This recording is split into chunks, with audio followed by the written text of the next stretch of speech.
In today's video, we're going to talk about the difference between rich debt and poor debt. When I started trading, I was drowning in debt. My life goal used to be to pay off my debts by the time I died. I hated debt and how it made me feel. When it comes to debt, there seems to be basically two camps. There's those who think debt is evil and should never be used by God's people. They think it's just a trap to enslave others. This is the camp I was in. And then there are those who say, use other people's money to get ahead in life. God clearly tells his people if they obey, they can find themselves as lenders. So if debt were evil, why would God have his people impose it on others? This seemed like a pretty good and valid argument, but I still didn't buy it because I had only experienced the negative side of debt. Could it be that there is a positive side? Is debt good or is it evil? I had to know. So I went searching the scriptures to find out. And the answer seems to be that, well, that depends. Depends on what? What kind of debt are we talking about? John 1:3 tells us, all things were made by him, and without him was not anything made that was made. So everything that exists comes from God. But we also know that not everything is good. How does that work? Well, Satan is an excellent example of this. God made him as an angel of light, but Satan became perverted and was cast down from heaven.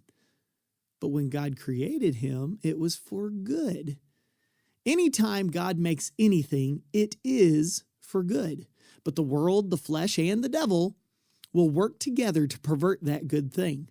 Debt is no different. The Bible gives us clear examples of a debt that can make rich and a debt that can make poor. So what's the difference between rich debt and poor debt? 2 Kings chapter 4 tells us of a woman who is experiencing poor debt, and she's instructed to use rich debt to get out of it. Let's take a look. Now there cried a certain woman of the wives of the sons of the prophets unto Elijah, saying, Thy servant my husband is dead, and thou knowest that thy servant did fear the Lord, and the creditor is come to take unto him my 2 sons to be bondmen. Very obviously, this woman has suffered a type of poor debt, which has left her destitute and in fear of losing her sons. Verse 2, And Elisha said unto her, What shall I do for thee? Tell me, what hast thou in the house? And she said, Thy handmaid hath not anything in the house, save a pot of oil. Then he said, Go, borrow thee vessels abroad of all thy neighbors, even empty vessels, borrow not a few. Whoa! Wait a minute. Did that just say what I think it said? Did the man of God just tell this woman to borrow from every neighbor? And not only that, but to borrow not a few? He just told this woman, who is drowning in debt, to go to everyone she knows and take on as much debt as she can. Why? Because there is a difference between poor debt and rich debt. The debt she is acquiring now is for one purpose and one purpose only, to gain a profit.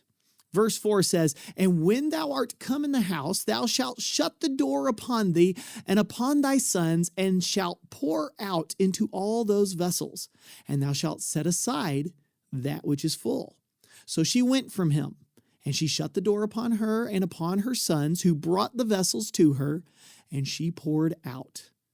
And it came to pass, when the vessels were full, that she said unto her son, Bring me yet another vessel. And he said unto her, There is not a vessel more. And the oil stayed, which means there was still some oil left over after she filled all the vessels. Then she came and told the man of God. Now she's probably thinking, I did it. How does this help my situation? And here's what he told her.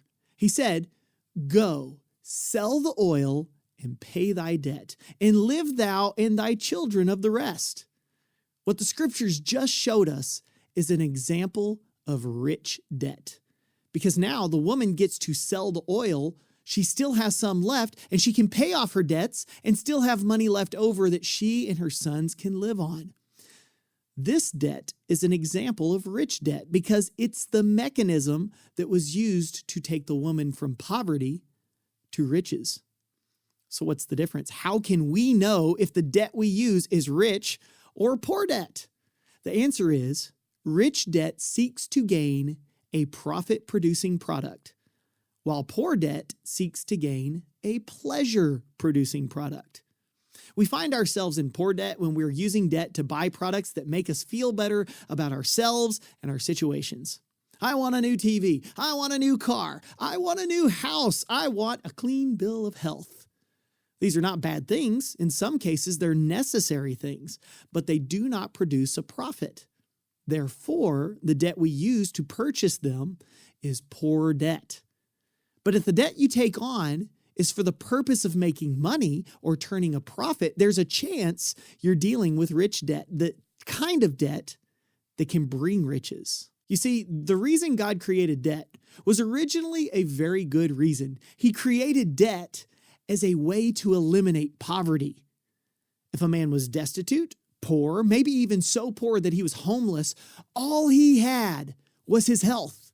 He had zero profit-producing assets, which meant he was doomed to poverty forever. There was no way out. What he could do was he could sell himself into bond servitude. He would become a slave, and in exchange for becoming a slave, he would receive a place to live and a profit-producing product, usually something like a donkey or an ox. Now, he could work for the slave master for the rest of his life, or he could use that donkey and he could till some other fields to gain additional income and pay off his bond debt early. He would win back his freedom, and he could keep the donkey to continue producing wealth. So God, in his infinite wisdom and mercy, created debt as a way for someone with no hope of creating wealth to be able to get a profit-producing product that could help them change their life. Debt was created to eliminate poverty. It was created to be rich debt. But the world has taught us that debt is something we use to purchase pleasure-producing products that don't add wealth to our lives. That's when debt becomes poor debt. So if you have an opportunity to build wealth, do it.